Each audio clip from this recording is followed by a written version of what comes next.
మన ప్రభువును రక్షకుడైన యేసు క్రీస్తు అతి శ్రేష్టమైన నామాన్ని బట్టి ఈ ఉదయకాల హోసన్న దైవ సందేశాలు అనే కార్యక్రమాన్ని వింటున్న దేవుని బిడ్డలైన మీకు శుభం కలుగునగాక. అందరికీ వందనాలు. మీరంతా బాగున్నారా?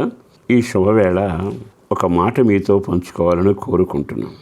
అదేమిటంటే, మనిషి తప్పించుకోలేనిది ఏదైనా ఉంటే దాని పేరు మరణం.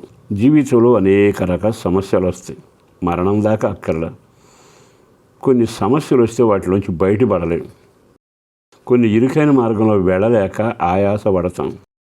కొన్ని నష్టాలు వ్యాపారాలు వస్తే తట్టుకోలేక తలదించుకుని దివాళని బోర్డు పెడతాం.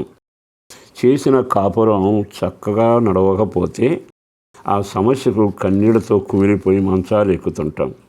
కారణం ఏంటంటే, సమస్యల పుట్టైనా తప్పించుకునేది మన వల్ల కావటంలా. కొన్నిసార్లు ప్రయత్నం చేస్తాం. మన వాళ్ళు తెలివిగలవాడు గనక సమస్యలు రాకుండా ఉండాలంటే ముహూర్త ప్రకారం చేస్తే కలిసి వస్తుందనో, వాస్తు ప్రకారం బలిచితే మంచిదనో, కొన్ని నమ్మకాలతో కొన్ని కార్యక్రమాలు చేసి బట్టగట్టి బయదారిలో తిరుగుదాం అనుకుంటే కొన్నిసార్లు కాస్త అడ్డం తిరుగుతూ ఉంటుంది. కారణం ఏమిటంటే, మన ప్రయత్నాలు విఫలమవుతాయి, మన ఆలోచనలు నిష్ప్రయోజనం అవుతాయి. కానీ బైబిల్లో ఒక మాట రాయబడింది, సమస్య ఏదైనా సమస్యకు పరిష్కారం ఎక్కడ దొరుకుతుంది అని గమనించాలి. అలా వెతుకుతుండగా బైబిల్లో ఒక మాట మీ కొరకు చదవాలనిపిస్తుంది. అదేమిటంటే, కీర్తనాకారుడు 68:20లో చక్కని మాట రాసిపెట్టాడు. ఏముందో తెలుసా? మరణము తప్పించుట ప్రభు అయిన యెహోవా వశము. మరణము తప్పించుట దేవుని వశము అన్నాడు. ఈ మాట దగ్గర మరణమే తప్పించడం ఆయన వశమైతే సమస్యలని తప్పించడం ఆయన వశం అవుతుందిగా. సముద్రంలో మునిగిపోతున్నావు, పడబడ్డం తిరిగిపోతుంది అని తప్పించలేడా? నీ జీవితంలో వెళుతున్న మార్గం ఎక్కడమే కష్టంగా ఉంటే, సింహం లాంటి సమస్యలు వచ్చాయి అనుకో, నిన్ను కదిలించే నిందలు వచ్చాయి అనుకో, ఇక నీ వల్ల కాదుగా. కానీ తప్పించడం ఆయన వశం అవుతుందిగా. ఈరోజు నేను మీకు చెప్పాలనుకున్న మాట ఏమిటంటే, ఈ సమస్యలను పరిష్కరించగలిగిన సమర్థుడు కావాలి. అందుకే ప్రకటిస్తున్న యేసు ఎవరు అంటే, సృష్టికర్త గనక సముద్రాన్ని, జీవాలను, మృగాలను, వ్యక్తులను, పర్వతాలను, పారే ఏరును అన్నీ కలుగు చేశాడు. ఈ పనిలో వెళ్ళేటప్పుడు ఇవన్నీ నీకు ఉపకరిస్తాయి, మనందరికీ సహకరిస్తాయి. సముద్రం లేకుండా ఉండలేంగా, చెట్లు లేకుండా బ్రతకలేంగా, కొన్ని మృగాలు లేకపోతే బ్రతకలేంగా. ఇవన్నీ వాస్తవమే. కానీ కొన్నిసార్లు వాటి వల్ల అనర్థాలు కూడా వస్తుంటాయి. అనర్థాలు వచ్చినప్పుడల్లా మనం కంగారు పడిపోతాం. కానీ నా దేవుడు ఎవరో తెలుసా? మరణాన్ని తప్పించడానికి కూడా అధికారం కలిగిన వాడు. కొన్ని వస్తువులు తయారు చేశాక అతనికి ఆ వస్తువు మీద అధికారం ఉంటుంది. అసలు ప్రకటన చేస్తాడు, నా అనుమతి లేకుండా ఇది ఎక్కడ మనం తయారు చేయకూడదు, నేను తయారు చేసిన దాన్ని మరొకడు వినియోగించకూడదు అనుమతి లేకుండా. అంటే అర్థం ఏంటి? నేను అధికారిని, ఆధిపత్యం, నిర్వాహకుడిని, అంతా నా ఆధిపత్యం. మరి దేవుడెవరు? సృష్టికర్త కదా. కనుక నీకు వచ్చే సమస్యలని తిన్నగా ఆయన దగ్గరకు వెళ్ళి చెబితే ఆయన ఎవరో తెలుసా?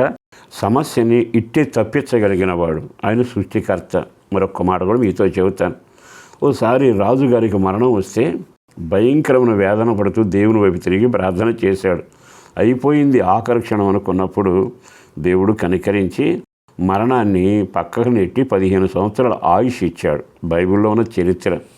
రాజుగారు అయిపోయారని అందరూ అనుకున్న క్షణంలో బట్టగట్టి 15 సంవత్సరాలు ఏరడం మొదలుపెట్టాడు. మరణాన్ని ఎంత సునాయాసంగా మార్చారు. కారణం, జన్మింపజేసింది ఆయనే, జీవితాన్ని ముగింపజేయగలిగిన వాడు ఆయనే. ఆయన చనిపోయి తిరిగి లేసు, నా దగ్గర తాళాలు ఉన్నాయి, నేనే పునరుద్ధానం, నేనే జీవం, నేనే సత్యం, పాతాళము యొక్కయు, జీవము యొక్కయు, మరణము యొక్కయు తాళపు చేతులు నా దగ్గర ఉన్నవి. మరి ఈ రోజున తాళం చెవిన్న యేసు దగ్గరికి వెళ్ళగలిగితే బాధలన్నింటినీ తప్పించగలిగిన వాడుగా. మరణమే తప్పించిన వాడు సమస్యలు తప్పించలేడా?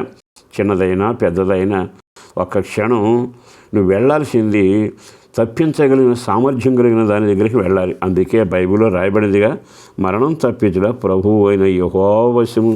ఆయన వైపు తిరగండి. సమస్య ఏదైనా చెప్పండి. ఆయన తాళం తీయగలిగిన వాడు, ప్రతిదానికి తప్పించగలిగిన వాడు. ఈ వాక్యం మీద చేయబెట్టి నమ్మి ప్రార్థన చేయండి. సహోదరులారు, ఇప్పుడు ఇరుకులో ఉన్నారు, విడిపోయి ఉన్నారు, కృంగిపోయి ఉన్నారు, కాపురం బద్దలై ఉందో, కష్టార్జితం లేకుందో, విత్తిన పంట చేతికి రాకుండా ఉందో, పరిస్థితి ఏదైనా కానీ పాపానికి బయటపడలేని పరిస్థితిలో మూలుగుతున్న నీ భర్త ఉండవచ్చు. అద్భుతం జరుగుతుంది. ఓ ప్రార్థన చేస్తాను, ఆయన నిన్ను తప్పించగలిగిన వాడు. పరిశుద్ధులను ప్రేమామడిన ప్రభు వందనాలయ. బిడ్డలను దీవించండి, సమస్యల నుంచి విడిపించండి, నీపై ఆనుకుని బ్రతకడం నేర్పించండి. పిల్లలను దీవించండి, పెద్దలను ఆశీర్వదించండి. చదువులలోనూ, ఉద్యోగంలోనూ, వివాహాల విషయాల్లోనూ, పెద్దల ఆరోగ్యం కొరకు, సంతానం లేని వారి కొరకును, సమస్యల వన విడుదల కొరకును, కష్టార్జితం దీవెనకరంగా, వ్యాపార వ్యవసాయ ఉద్యోగాలు కలిగిన సమస్తాన్ని దీవించండి. రక్షణ భాగ్యం కలగాలి, కుటుంబం సంతోషంతో నడవాలి. నీ రాకడ కొరకు సిద్ధపరిచి మహిమ పొందండి. మా ప్రార్థన కోరుకునే వారికి మేలు జరగాలి, అట్టి కార్యం జరిగించండి. యేసు పేరట వేడుచున్నాము తండ్రి. ఆమేన్.